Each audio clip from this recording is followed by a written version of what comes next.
It's only been a few months since my last Kulinski video, but I need to address his Israel-Palestine take because it's absolute garbage. As a matter of fact, many lefties have been given the same take he has without understanding the consequences that come with it. So let's go ahead and go through this video and dissect all the wrong or brain-dead takes Kyle says to his audience throughout the video. I had this realization recently. I talked about it. We had Rania Kalik on Crystal Kyle and Friends to talk about Israel and Palestine. And, it occurred to me that I've always supported a two-state solution, but it occurred to me that was a ruse. I supported a two-state solution because I thought it was real, but it wasn't real. The whole two-state solution dialogue and the peace process, all that does is buy time while Israel does a slow-moving ethnic cleansing and continues to steal more and more Palestinian land. And so it's a fantasy. It's never going to happen. The two-state solution is this bullshit non-solution that's trotted out there to keep everybody busy talking about it while Israel continues to evict Palestinians from their land and steal it and build more illegal settlements against international law. So then the question becomes, okay, well then what the fuck are we supposed to do? God, lots of strong statements Kulinski made in less than a minute. First of all, the claim that the two-state solution is a BS solution is ridiculous. It's arguably the most realistic solution that can be implied within our generation. He's making it sound as if Palestinians already have their own state and that's why Israel is encroaching on it.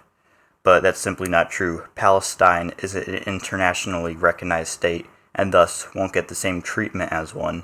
With international recognition, easier trade can be negotiated with Palestinians, freedom of religion can be maintained, Palestinians can control their own utilities, and most importantly, Palestine can be internationally protected. I also have a massive problem with Kulinski doing air quotations over him saying peace process.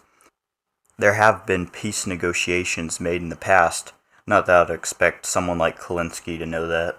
Well, the answer is a lot more simple than you think. It's simple in some ways, it's incredibly difficult in other ways, but the answer is one democratic state in the region. One democratic state in the region. Everybody has equal rights, everybody gets an equal say, and you have a democratic government. So, in other words, you get rid of the apartheid-like system.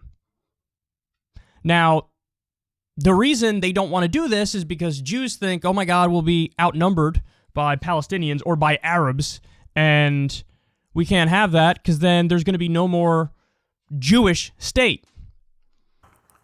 That's about the response I would have expected from a populace who's illiterate in historical events.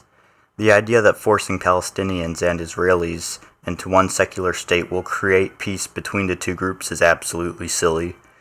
It reminds me of how white European bureaucrats drew up the Middle Eastern borders that forced different groups of people like Sunni Muslims, Shia Muslims, Kurds, and Assyrian Christians to assimilate into one state.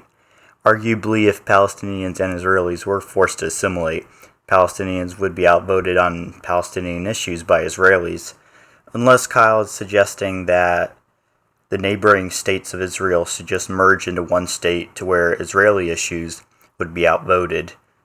How would you even create one secular state? Should the United States point nukes at Israel and expect them to become secular whenever we ask them to? It's a really silly solution to a problem Kyle knows absolutely nothing about.